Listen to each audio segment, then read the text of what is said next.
Hello everyone, welcome back to my channel that is lectures by doctor Shivi Bhasin. आज हम जो हमारे सेल बायोलॉजी के कुछ टॉपिक्स की सीरीज़ हमारी सेल बायोलॉजी की चल रही थी, उसी में एक कंटिन्यूशन लेके आए हैं टॉपिक का। ये टॉपिक लाने में थोड़ा डिले भी हो गया, पहले इसका वीडियो आना चाहिए था पर किन्हीं कारणों से थोड़ा डिले हो गया। तो आज हम इसके बारे में बात करेंगे माइक्रोट्यूब्यूल्स। ठीक है, हम सेल के बारे में मैंने वीडियोस डाले हैं कहीं अपने चैनल के ऊपर, यूकैरियोटिक सेल के बारे में डाले हैं, प्रोकैरियोटिक सेल के बारे में डाले हैं। आज हम जिस टॉपिक पर वीडियो डालेंगे वो है माइक्रोट्यूब्यूल, जो कि सेल के साइटोस्केलेटन से जुड़ा हुआ है ना। सेल का जो साइटोस्केलेटन होता है, the cytoskeleton consist of network of protein filament extending throughout the cytoskeleton of all eukaryotic cell. Cytoskeleton मतलब होता है सेल का ढांचा। ठीक है, तो जो साइटोस्केलेटन होता है सेल का, उसमें प्रोटीन फिलामेंट्स का नेटवर्क होता है जो कि पूरे साइटोप्लाज्म में, यूकैरियोटिक सेल के पूरे साइटोप्लाज्म में बिखरा हुआ होता है। The cytoskeleton provides a structural framework for the cell, serving as the scaffold that determines cell shape and general organisation of cytoplasm. जो साइटोस्केलेटन होता है सेल का, उसका बेसिक और सबसे प्राइम फंक्शन होता है सेल को स्ट्रक्चरल फ्रेमवर्क प्रोवाइड करना, यानी सेल को मूल ढांचा प्रोवाइड करना, जिससे कि सेल का शेप यानी कि उसका जो पूरा स्ट्रक्चर है, उसका जो पूरा आकार है वो डिसाइड होता है, और उसका ऑर्गेनाइजेशन, जो पूरा सेल का अस्तित्व है, वो उसके शेप से ही पिक्चर में आता है, जिसके लिए सेल का साइटोस्केलेटन रिस्पॉन्सिबल होता है। साइटोस्केलेटन न सिर्फ सेल को उसका ढांचा देता है, बल्कि जो सेल में होने वाले मूवमेंट्स होते हैं उनके लिए भी रिस्पॉन्सिबल होता है। ये पूरे के पूरे सेल का मूवमेंट करवाता है और इंटरनल ऑर्गेनेल्स का ट्रांसपोर्ट करवाता है, और तो और ये it is also responsible for the transport of organelles and other structures such as mitotic chromosomes through the cytoplasm. ये माइटोटिक क्रोमोसोम, साइटोप्लाज्म के माइटोटिक क्रोमोसोम्स के लिए भी उनका जो ट्रांसपोर्ट है ऑर्गेनेल्स का, मूवमेंट पूरे सेल का करवाता है, और इंटरनल ट्रांसपोर्ट जो होता है ऑर्गेनेल्स का और दूसरे स्ट्रक्चर्स का, जैसे कि माइटोटिक क्रोमोसोम्स वगैरह, इनका भी माइटोसिस के समय जो क्रोमोसोम्स होते हैं उनका जो मूवमेंट होता है वो करवाने के लिए भी साइटोस्केलेटन ही रिस्पॉन्सिबल है। Importantly the cytoskeleton is much rigid. ये एकदम रिजिड होता है। रिजिड का मतलब होता है कि स्टिफ होता है इसका structure, and permanent as its name implies, है ना। मतलब कि ये परमानेंट स्ट्रक्चर है, ऐसा नहीं कि ये कभी है और कभी नहीं। ये एक परमानेंट स्ट्रक्चर है, एक डायनामिक स्ट्रक्चर है जो कि बार बार रीऑर्गेनाइज होता है। जैसे जैसे सेल अपना शेप बदलेगा, जो उसका पूरा ढांचा है वो भी रीऑर्गेनाइज होगा।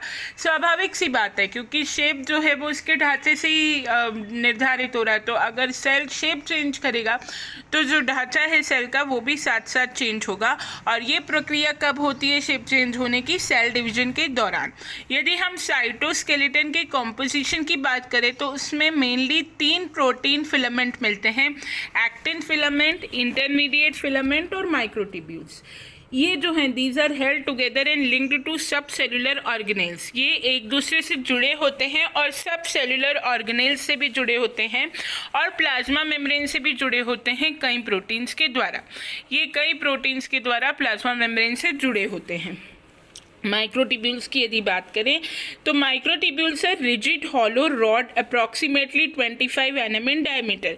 माइक्रोट्यूब्यूल हॉलो, जैसे कि आपको डायग्राम में दिख पा रहा है, हॉलो स्ट्रक्चर होती है, रॉड लाइक स्ट्रक्चर होती है, जिसका डायमीटर 25 nm के अप्रॉक्सीमेटली होता है। These are dynamic structure that undergo continual assembly and disassembly within the cell। और इनमें एक प्रवृत्ति होती है कि ये कंटिन्यूसली असेंबल होते हैं और डीअसेंबल होते हैं सेल के अंदर। ये दोनों की ही तरह फंक्शन करते हैं। They function both to determine cell shape and a variety of cell movement. ये सेल शेप और सेल मूवमेंट को डिटरमाइन करने के लिए फंक्शन करते हैं, और ये सेल लोकोमोशन में भी मददकारी होते हैं। सेल का जो इंटरनल ट्रांसपोर्टेशन होता है, ऑर्गेनेल्स का जो इंटरनल ट्रांसपोर्ट होता है उसके लिए भी रिस्पॉन्सिबल होते हैं। और माइटोसिस के दौरान जो क्रोमोसोम्स का सेपरेशन होता है, जब एनाफेज में क्रोमोसोम क्रोमेटिड में टूटते हैं तो वो जो सेपरेशन होता है उस समय भी ये जो माइक्रोट्यूब्यूल्स हैं ये इम्पॉर्टेंट रोल प्ले करते हैं। ठीक है, यानी कि इनके कई सारे इंपॉर्टेंट रोल हुए। कौन कौन से रोल हुए? सेल का शेप डिटरमाइन करने में रोल हुआ, इंट्रासेल्युलर ऑर्गेनेल्स के मूवमेंट में रोल हुआ, ट्रांसपोर्टेशन में रोल हुआ, और क्रोमोसोम का सेपरेशन जो होता है माइटोसिस के दौरान उसमें भी इनका अहम रोल पाया जाता है। ठीक है, अब हम अगर इसकी structural assembly and dynamic instability की बात करें तो microtubule they are composed of a single type of globular protein. ये एक सिंगल टाइप के ग्लोबुलर प्रोटीन से बने होते हैं जिसे कहते हैं ट्यूब्यूलिन। ठीक है, ये एक ट्यूब्यूलिन नाम के प्रोटीन से बने होते हैं। देन डायनामिक इंस्टेबिलिटी क्या? It results from the hydrolysis of ATP bound to beta tubulin following polymerisation which reduces its binding affinity for adjacent molecules. Dynamic instability जो होती है वो कैसे रिजल्ट करती है? ये it results from the hydrolysis of GTP. जो GTP actually tubulin, हम आगे देखेंगे कि ट्यूब्यूलिन एक्चुअली दो प्रकार का होता है। पहले हम ट्यूब्यूलिन की बात कर लेते हैं। देखिए, इतना हमें क्लियर है कि माइक्रोट्यूब्यूल्स जो हैं वो एक प्रकार के स्पेशल ग्लोबुलर प्रोटीन से बने होते हैं जिसको हम ट्यूब्यूलिन बोलते हैं। ट्यूब्यूलिन क्या है? ये एक डाइमर है जो कि दो क्लोजली रिलेटेड 55 kD पॉलीपेप्टाइड से बना है। ट्यूब्यूलिन कैसे बना है? दो क्लोजली रिलेटेड 55 kD के पॉलीपेप्टाइड जिनको कहते हैं अल्फा ट्यूब्यूलिन और बीटा ट्यूब्यूलिन। दो पॉलीपेप्टाइड जुड़ करके ट्यूब्यूलिन का निर्माण कर रहे हैं। दोनों अल्फा और बीटा ट्यूब्यूलिन जो है they are encoded by small formation of related gene. ये एक जैसे जीन से एनकोड होने वाले प्रोटीन है। क्योंकि ये प्रोटीन है तो इन्हीं के निर्माण के लिए कौन रिस्पॉन्सिबल है? जीन रिस्पॉन्सिबल है। और कभी कभी कुछ केसेस में गामा ट्यूब्यूलिन भी, ट्यूब्यूलिन नाम का ट्यूब्यूलिन भी पाया जाता है विच is specifically localized to centrosome where it plays role in initiating microtubule assembly। जो गामा ट्यूब्यूलिन है वो सेंट्रोसोम के पास पाया जाता है और उसकी विशेष भूमिका होती है माइक्रोट्यूब्यूल की असेंबली बनाने में। ठीक है, tubulin dimer polymerises to form microtubule which generally consist of 13 linear protofilament assembled around a hollow core. और ट्यूब्यूलिन के जो डाइमर्स हैं वो पॉलीमराइज करके माइक्रोट्यूब्यूल का निर्माण करते हैं। और जनरली माइक्रोट्यूब्यूल में 13 लीनियर प्रोटोफिलामेंट होते हैं जो कि एक हॉलो कोर के आसपास लिपटे हुए होते हैं, है ना, जो कि इकट्ठे होते हैं किसके आसपास? हॉलो कोर के आसपास। देखिए, मैंने क्या बोला कि बेसिकली जो माइक्रोट्यूब्यूल होते हैं वो एक स्पेशल प्रकार के डाइमर से बने होते हैं। उस डाइमर को कहते हैं ट्यूब्यूलिन। ट्यूब्यूलिन जो है उसमें 2 kD के दो तरह के पॉलीपेप्टाइड पाए जाते हैं 55 kD के। ये दो पॉलीपेप्टाइड में होते हैं अल्फा ट्यूब्यूलिन और बीटा ट्यूब्यूलिन। अल्फा और बीटा ट्यूब्यूलिन जो हैं वो एक ही प्रकार के जीन्स के साथ से एनकोड होता है। इनके अलावा एक और प्रकार का ट्यूब्यूलिन होता है जिसको कहते हैं गामा ट्यूब्यूलिन, जो कि स्पेसिफिकली कहाँ लोकेटेड होता है? सेंट्रोसोम के पास लोकेटेड होता है, जिसका काम होता है माइक्रोट्यूब्यूल की असेंबली बनवाना। ठीक है, ट्यूब्यूलिन डाइमर्स जो हैं वो बेसिकली पॉलीमराइज करते हैं और फॉर्म करते हैं माइक्रोट्यूब्यूल जिनमें 13 लीनियर प्रोटोफिलामेंट होते हैं। और ये प्रोटोफिलामेंट एक हॉलो कोर, जिस तरह से आप डायग्राम में देख पा रहे हैं, एक हॉलो कोर है, रॉड टाइप स्ट्रक्चर जैसा मैंने पहले ही आपको बताया, उसके आसपास ये प्रोटोफिलामेंट जो हैं वो बाइंड करते हैं। और these protofilaments are composed of head tail array of tubulin dimer which are arranged in parallel. ये अगर आप देख पा रहे हैं तो ये जो प्रोटोफिलामेंट है ये हेड टेल फाइबर से बने होते हैं, डाइमर से बने होते हैं, हेड टेल डाइमर से। और ये हेड टेल डाइमर जो हैं ये पैरेलली अरेंज्ड होते हैं जैसा कि डायग्राम में दिख रहा है। आप ऊपर एक चीज़ मैं आपको बताना चाह रही थी कि किस तरह से डायनामिक इंस्टेबिलिटी होती है, it results from the hydrolysis of GTP bound to beta tubulin following polymerisation which reduces its binding affinity for adjacent molecule. Dynamic instability कैसे होती है, जीटीपी बीटा ट्यूबुलिन से जुड़ा होता है, ठीक है, और जीटीपी का हाइड्रोलिसिस होता है जिससे कि पॉलीमराइजेशन होता है, और जो पॉलीमराइजेशन होने से जो एडजेसेंट मॉलिक्यूल है उसके लिए जो एफिनिटी है इन प्रोटोफिलामेंट्स की वो रिड्यूस हो जाती है। Growth of microtubule continues as long as there is a high concentration of tubulin. जब तक ट्यूब्यूलिन की मात्रा ज़्यादा रहेगी तब तक जो माइक्रोट्यूब्यूल हैं वो ग्रो करते रहेंगे।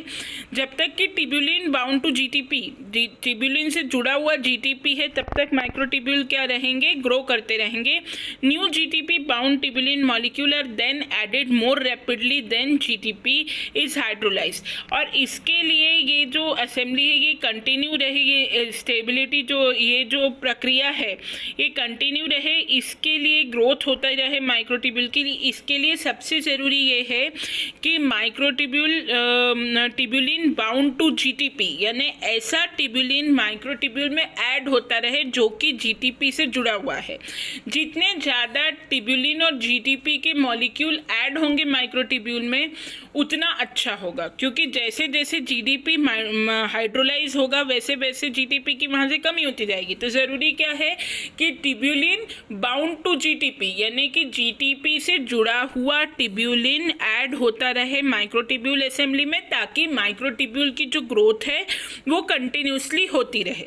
जैसे ही जीटीपी ट्यूब्यूलिन से जुड़ा हुआ जीटीपी ऐड होना बंद हो जाएगा, वैसे ही माइक्रोट्यूब्यूल की जो ग्रोथ है वो क्या हो जाएगी, सीज हो जाएगी।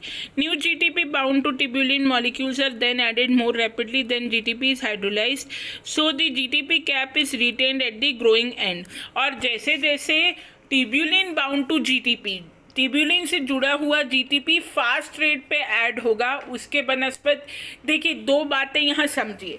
एक तो माइक्रोट्यूब्यूल में ट्यूब्यूलिन से जीटीपी जो जुड़ा हुआ है वो जीटीपी हाइड्रोलाइज हो रहा है, ठीक है। जिस रेट से, जिस स्पीड से माइक्रोट्यूब्यूल के अंदर जो जीटीपी है वो हाइड्रोलाइज हो रहा है, उससे ज़्यादा स्पीड से ट्यूब्यूलिन बाउंड टू जीटीपी, यानी बाहर से जो ट्यूब्यूलिन ऐड हो रहा है जिससे जीटीपी जुड़ा हुआ है, उसके ऐड होने की स्पीड ज़्यादा होनी चाहिए उस स्पीड से जिस स्पीड से वो जीटीपी माइक्रोट्यूब्यूल में हाइड्रोलाइज हो रहा है। मतलब दो प्रक्रियाएं चल रही हैं। एक तो जो ट्यूब्यूलिन मॉलिक्यूल है माइक्रोट्यूब्यूल असेंबली के बाहर, वो जीटीपी से बाउंड होकर माइक्रोट्यूब्यूल असेंबली में ऐड हो रहा है, और दूसरी ओर माइक्रोट्यूब्यूल असेंबली में जो जीटीपी है एंड पे वो हाइड्रोलाइज हो रहा है। तो जिस रेट से जीटीपी हाइड्रोलाइज हो रहा है उससे ज़्यादा स्पीडली ट्यूब्यूलिन और जीटीपी के कॉम्प्लेक्स को बाहर से माइक्रोट्यूब्यूल में ऐड होना है। अगर एडिशन का रेट ज़्यादा तेज होगा तभी माइक्रोट्यूब्यूल का ग्रोथ कंटिन्यूसली चलता जाएगा, ठीक है। However if GTP is hydrolyse more rapidly then new सब units are added, the presence of GDP bound tubulin at the end of the microtubule leads to this assembly and shrinkage. अगर किसी परिस्थिति में tubulin और GTP के addition का rate कम हुआ और माइक्रोट्यूब्यूल में उपस्थित जीटीपी का जीडीपी में हाइड्रोलिसिस ज़्यादा तेज़ी से हुआ, तो माइक्रोट्यूब्यूल मॉलिक्यूल की इंस्टेबिलिटी हो जाएगी, वो श्रिंक हो जाएगा और डिसअसेंबली हो जाएगी। आप समझ रहे हैं, मेरी बात को ध्यान से समझिए। दो प्रक्रियाओं को यहाँ समझना बहुत ज़रूरी है कि किस तरह से माइक्रोट्यूब्यूल की असेंबली हो रही है और डिसअसेंबली हो रही है। उसके लिए ट्यूब्यूलिन जिससे कि माइक्रोट्यूब्यूल बन रहा है उसको समझना बहुत ज़रूरी है। मैं आपको ट्यूब्यूलिन का स्ट्रक्चर समझा चुकी हूँ कि ट्यूब्यूलिन बेसिकली 3 तरह की पॉलीपेप्टाइड होती है, मुख्यतः 2 तरह की अल्फा और बीटा पॉलीपेप्टाइड से जुड़ के बनता है। तीसरी गामा पॉलीपेप्टाइड होती है जो कि सेंट्रोमियर पे पाई जाती है और जिसका कि बेसिकली फंक्शन होता है इनिशिएट करना माइक्रोट्यूब्यूल असेंबली को। अब मैं ये समझा रही हूँ कि माइक्रोट्यूब्यूल की असेंबली बनाने के लिए क्या आवश्यक है, तो इसे ऐसे समझिए कि माइक्रोट्यूब्यूल में ट्यूब्यूलिन है, ट्यूब्यूलिन से जीटीपी जुड़ा हुआ है, ठीक है। जीटीपी कहाँ जुड़ा है, ट्यूब्यूलिन के एंड पे। कंटिन्यूसली इस जीटीपी का हाइड्रोलिसिस हो रहा है, इसका विघटन हो रहा है और जीडीपी बन रहा है, ठीक है। ये प्रक्रिया माइक्रोट्यूब्यूल की स्ट्रक्चर में चल रही है, माइक्रोट्यूब्यूल में चल रही है। अब बाहर से माइक्रोट्यूब्यूल में जो ट्यूब्यूलिन है वो जीटीपी से जुड़ करके माइक्रोट्यूब्यूल असेंबली में ऐड हो रहे हैं। अगर तो बाहर से ऐड होने वाला ट्यूब्यूलिन और जीटीपी का कॉम्प्लेक्स फास्ट स्पीड से ऐड होगा और जो हाइड्रोलिसिस हो रहा है माइक्रोट्यूब्यूल के अंदर जीटीपी का, उसकी बनस्पत एडिशन का जो रेट है वो ज़्यादा होगा हाइड्रोलिसिस के रेट से, तो माइक्रोट्यूब्यूल की असेंबली बरकरार रहेगी और माइक्रोट्यूब्यूल की ग्रोथ होती रहेगी। लेकिन अगर किसी कारण से बाहर से ऐड होने वाला ट्यूब्यूलिन जीटीपी कॉम्प्लेक्स अगर स्लो स्पीड से ऐड हुआ तो और जो हाइड्रोलिसिस हो रहा है जीटीपी का जीडीपी में माइक्रोट्यूब्यूल में, वो अगर फास्ट हुआ तो माइक्रोट्यूब्यूल की असेंबली ना होके क्या हो जाएगी, उसकी डिसअसेंबली हो जाएगी और माइक्रोट्यूब्यूल का क्या हो जाएगा, श्रिंकेज हो जाएगा। तो इस तरह से माइक्रोट्यूब्यूल की असेंबली और डिसअसेंबली में इम्पॉर्टेंट रोल है ट्यूब्यूलिन से जुड़े हुए जीटीपी के हाइड्रोलिसिस का। यदि जीटीपी का हाइड्रोलिसिस जीटीपी ट्यूब्यूलिन कॉम्प्लेक्स के एडिशन से फास्ट हुआ तो डिसअसेंबली होगी, और अगर जीटीपी ट्यूब्यूलिन कॉम्प्लेक्स बाहर से तेज़ी से ऐड हुआ हाइड्रोलिसिस की बनस्पत तो उसकी असेंबली माइक्रोट्यूब्यूल की बनी रहेगी और माइक्रोट्यूब्यूल की ग्रोथ होती रहेगी। नेक्स्ट है microtubule motor and movement. Microtubules are responsible for intracellular transport and positioning of membrane vessels. Microtubule जो होते हैं उनका मेन काम होता है इंट्रासेल्युलर ट्रांसपोर्ट करना and membrane vessels and organelles को ऑर्गेनाइज करना, पोजीशन करना, उन्हें सेपरेशन कराना क्रोमोसोम्स का माइटोसिस के दौरान, और सीलिया और फ्लैजिला की बीटिंग कराना। ये कुछ फंक्शंस हैं जो माइक्रोट्यूब्यूल प्ले करते हैं। ठीक है, माइक्रोट्यूब्यूल का जो मूवमेंट है वो मोटर प्रोटीन के ऊपर बेस्ड होता है और ये मोटर प्रोटीन एनर्जी यूटिलाइज करते हैं कहाँ से, एटीपी के हाइड्रोलिसिस से, जिससे कि फोर्स और मूवमेंट प्रोड्यूस होता है। ठीक है, एटीपी हाइड्रोलिसिस होता है जिससे कि फोर्स और मूवमेंट का प्रोडक्शन होता है। Members of two range families of motor protein, the kinins and dyneins are responsible for powering variety of movement in the microtubule participation। दो प्रकार की फैमिलीज होती है, दो टाइप के मोटर प्रोटीन होते हैं, काइनिन्स और डाइनिन्स, जो कि रिस्पॉन्सिबल हैं अनेक प्रकार के मूवमेंट माइक्रोट्यूब्यूल को प्रदान करने के लिए। ठीक है, माइक्रोट्यूब्यूल के पार्टिसिपेशन में ये दो प्रोटीन्स का इंपॉर्टेंट रोल होता है, काइनिन और डाइनिन। ये रिस्पॉन्सिबल हैं डिफरेंट मूवमेंट्स प्रोवाइड करने के लिए। Then organelle transport, one of the major, ये यहाँ पर आप डायग्राम में भी देख सकते हैं, प्लस और माइनस एंड होता है जो कि पॉलीमराइजेशन में इम्पॉर्टेंट रोल यहाँ पर आप इसका देख सकते हैं किस तरीके से। यहीं पर आपको ये दो इम्पॉर्टेंट जो प्रोटीन्स होते हैं काइनिन डाइनिन ये भी मिलेंगे मोटर फैमिली के, जो कि इम्पॉर्टेंट रोल प्ले करते हैं माइक्रोट्यूब्यूल का मूवमेंट कराने में। Then organelle transport, one of the major role of microtubule is to transport membrane vesicles and organelles through the cytoplasm of the eukaryotic cell. एक महत्वपूर्ण भूमिका माइक्रोट्यूब्यूल निभाता है काहे में, मेम्ब्रेन वेसिकल्स के ट्रांसपोर्टेशन में और ऑर्गेनेल्स के ट्रांसपोर्टेशन में।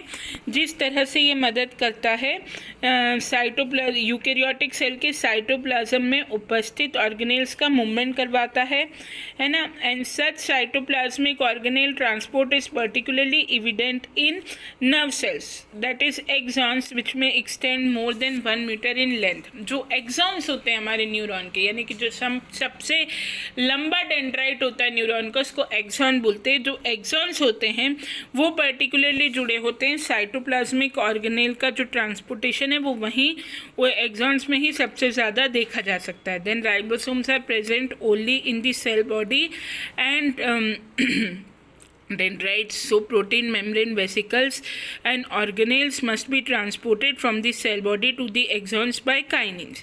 एक्चुअली जो राइबोसोम्स होते हैं वो सेल बॉडी के अंदर प्रेजेंट होते हैं और डेंड्राइट्स में प्रेजेंट होते हैं, और प्रोटीन इसीलिए प्रोटीन मेम्ब्रेन वेसिकल्स जो होते हैं जैसे न्यूरोट्रांसमीटर्स हैं उनका जो ट्रांसपोर्ट होता है वो सेल बॉडी में एक्सॉन से होता है। और यहाँ पे जो काइनिन नाम का मोटर प्रोटीन है जिसका मैंने ऊपर ऊपर जिक्र किया था कि दो प्रोटीन होते हैं, डायनिन और काइनिन। काइनिन जो है वो इम्पॉर्टेंट रोल प्ले करता है काहे में, ऑर्गेनेल ट्रांसपोर्टेशन करवाने में सेल में, पर्टिकुलरली कहाँ, न्यूरॉन में। In the reverse direction dynein transports endocytotic vesicle from the axon back to the cell body. अगर सेल बॉडी से एक्सॉन ट्रांसपोर्टेशन करना है तो काइनिन करवाएगा, और अगर उल्टा एक्सॉन से सेल बॉडी करना है तो वो डायनिन प्रोटीन करवाएगा, है ना। तो दोनों मोटर प्रोटीन्स जो एक्सॉन्स हैं, पर्टिकुलरली एक्सॉन और जो कहना चाहिए हमारा न्यूरॉन है, उसमें ट्रांसपोर्टेशन करवाने में सेल बॉडी टू एक्सॉन और एक्सॉन टू सेल बॉडी, ये ट्रांसपोर्टेशन कराने में काइनिन और डायनिन प्रोटीन जो माइक्रोट्यूब्यूल के वो इंपॉर्टेंट रोल प्ले करते हैं। Microtubule similarly transport membrane vesicle and organelles in other types of cells. और जो माइक्रोट्यूब्यूल होते हैं वो बेसिकली मेम्ब्रेन वेसिकल्स और ऑर्गेनेल्स को दूसरे सेल्स तक भी उनका ट्रांसपोर्ट करवाते हैं। Then movement of microtubule in cilia and flagella. Cilia and flagella are the microtubule based projection of plasma membrane that is responsible for variety of eukaryotic cell। सीलिया और flagella क्या है, ये भी एक प्रकार के माइक्रोट्यूब्यूल बेस्ड प्रोजेक्शन होते हैं प्लाज्मा मेम्ब्रेन के, जो कि बहुत सारे यूकेरियोटिक सेल में पाए जाते हैं। और यदि आप इनको देखें तो इनका जो मेन रोल है वो सेल का मूवमेंट कराने में, बैक्टीरियल सेल में भी सीलिया फ्लैजिला पाए जाते हैं, सेल का लोकोमोशन कराने में इनका इंपॉर्टेंट रोल होता है। अब यदि आप इस डायग्राम को देखें तो यहाँ आप ये डायनिन आर्म्स इजीली देख सकते हैं, माइक्रोट्यूब्यूल दिख रहा है आपको, और जो है ये रेडियल स्पोक्स दिख रहे हैं, ए और बी ट्यूब्यूलिन दिख रहा है ना। तो किस तरीके से ये डायनिन और जो काइनिन प्रोटीन्स हैं ये इंटरनल ऑर्गन ट्रांसपोर्टेशन कराने में, जैसे हमने देखा न्यूरॉन्स में जो मूवमेंट होता है न्यूरॉन्स के अंदर, एक तो जो सेल बॉडी से एक्सॉन तक होता है वो कराने में काइनिन प्रोटीन का रोल होता है, और इसका रिवर्स जो एक्सॉन टू सेल बॉडी होता है एंडोसाइटोटिक वेसिकल्स का मूवमेंट, वो कराने में डायनिन प्रोटीन का इंपॉर्टेंट रोल होता है। तो किस तरीके से ये माइक्रोट्यूब्यूल्स का क्या इंपॉर्टेंस है, किस तरीके से वो साइटोस्केलेटन बनाता है सेल का, ये टॉपिक आपको समझाता है, और किस तरीके से माइक्रोट्यूब्यूल की असेंबली और डिसअसेंबली होती है जिससे कि सेल का मूवमेंट और सेल में माइटोसिस के दौरान क्रोमोसोम्स का सेपरेशन, ये सब प्रक्रियाएं संभव होती हैं। ये आपको इसको देख के समझ में आएगा। आई होप आपको टॉपिक समझ में आया होगा। अपना फीडबैक ज़रूर दें। Thank you very much.